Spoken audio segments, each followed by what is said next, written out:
Ebu Bekir Bey. Buyurun arkadaşlar. Sayın Bakan, öncelikle ABD'nin 200 milyon dolarlık yardımı iptal, daha önce öngörülmüştü o, iptal etti. YPG olan. Evet efendim. Fransa'nın belirtici asker göndermesini nasıl değerlendiriyorsunuz? Son olarak da TERFA'da son durum ne? Teşekkür ederim. Her şeyden önce Trump'ın aldığı karar yerinde bir karardır. Hatta geç kalınmış bir karardır. Esasen yardımın, yani silah yardımı olsun, maddi yardımın teröristlere değil, Suriye'deki halklara verilmesi gerekiyor. Ve bugün yerinden edilmiş, Suriye'de yerinden edilmiş 500 binden fazla Suriyeli Kürt var.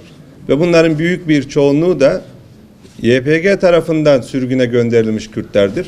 Ama sadece Kürtler değil, diğer halklar da var. Araplar var, yine Yezidiler var, aynı şekilde Süryaniler var, Türkmenler var. Yani sürgüne zorla göçe gönderilen çok insan var.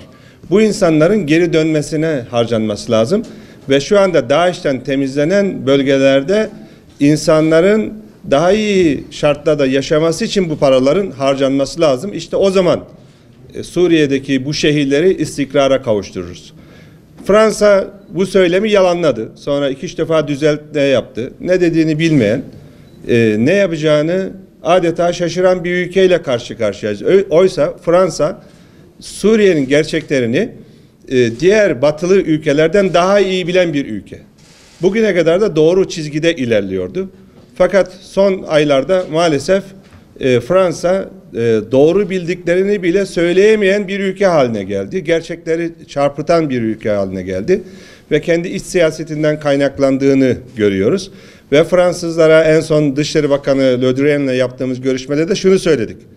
Uzaktan ahkam kesmeyin, gelin Afrin'e birlikte yardım edelim. Yardımları birlikte ulaştıralım ve geri dönecek insanlara da beraber yardımcı olalım.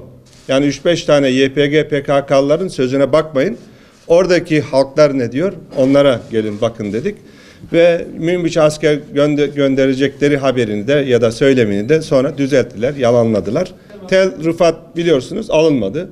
Ama oradaki vatandaşlardan da, yani Suriye vatandaşlarından, oradaki kardeşlerimizden de feryat yükseliyor. Yani YPG, PKK'dan onlar da kurtulmak istiyor.